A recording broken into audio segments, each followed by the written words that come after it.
Perkenalkan, nama saya Febriana Banoseran, MPM 53220013, Prodi Matematika Murni, Fakultas Pertanian, Sains dan Kesehatan, Universitas Timor. Di sini saya akan sedikit menjelaskan mengenai lahan kering. Yang pertama, definisi lahan kering. Yang kedua, ciri-ciri lahan kering. Yang ketiga, mengapa budidaya tebas bakar menjadi permasalahan di wilayah Timor. Yang keempat, siklus. Yang kelima, konsep pembangunan sumber daya alam di wilayah Timor secara berkelanjutan. Lahan kering adalah suatu kawasan atau lahan kering yang tidak tergenang air di suatu periode tertentu.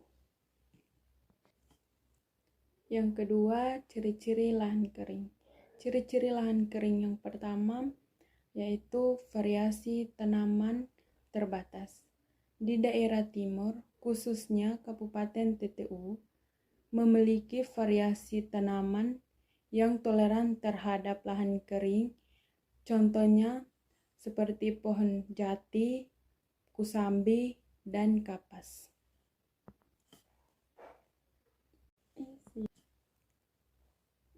Yang kedua, kelembapan rendah. Dipengaruhi oleh tanah yang asam. Contohnya, saat kita menyiram air pada tanah, dalam hitungan detik, air akan diserap oleh tanah. Yang ketiga, suhu udara yang tinggi. Dipengaruhi oleh iklim. Yang pertama, kemarau.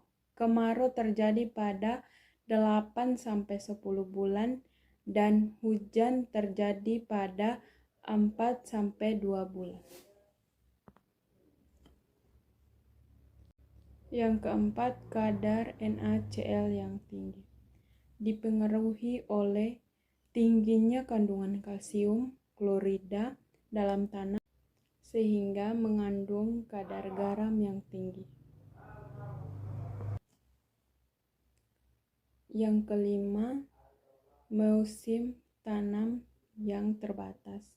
Dipengaruhi oleh cuaca dan bergantung pada curah hujan. Contohnya, menanam biasanya dilakukan pada bulan Oktober sampai Januari. 6. Intensitas curah hujan yang rendah. Di daerah Timur, cenderung curah hujan yang rendah. Contohnya, di daerah Timur, lama curah hujan 4 bulan, tetapi sekarang semakin berkurang sehingga hanya 2 bulan.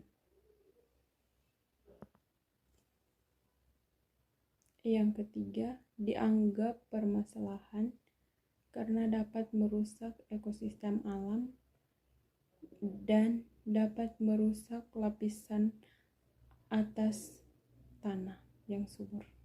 Siklus biogeokimia merupakan siklus yang melibatkan perpindahan senyawa kimia melalui organisme. Sebagai perantara dan senyawa tersebut kembali lagi kepada lingkungan fisiknya.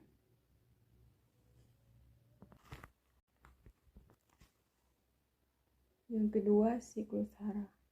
Siklus hara merupakan perpindahan atau pertukaran materi organik dan anorganik kembali ke produksi materi.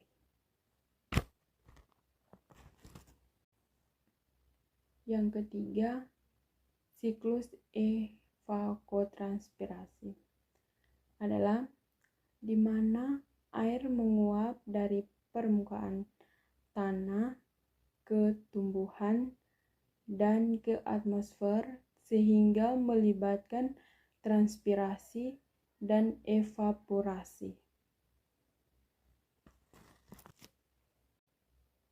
Yang kelima, konsep pembangunan sumber daya alam di wilayah timur secara berkelanjutan, yaitu yang pertama ekologi, yang kedua ekonomi, yang ketiga sumber daya.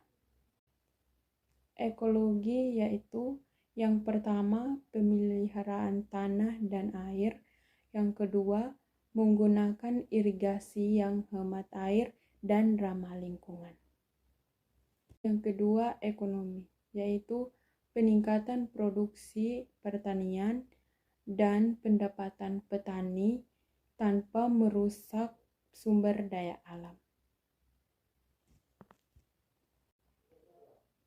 Yang ketiga, sumber daya, yaitu memahami tradisi dan budaya lokal dalam pengelolaan sumber daya alam di lahan kering. Terima kasih.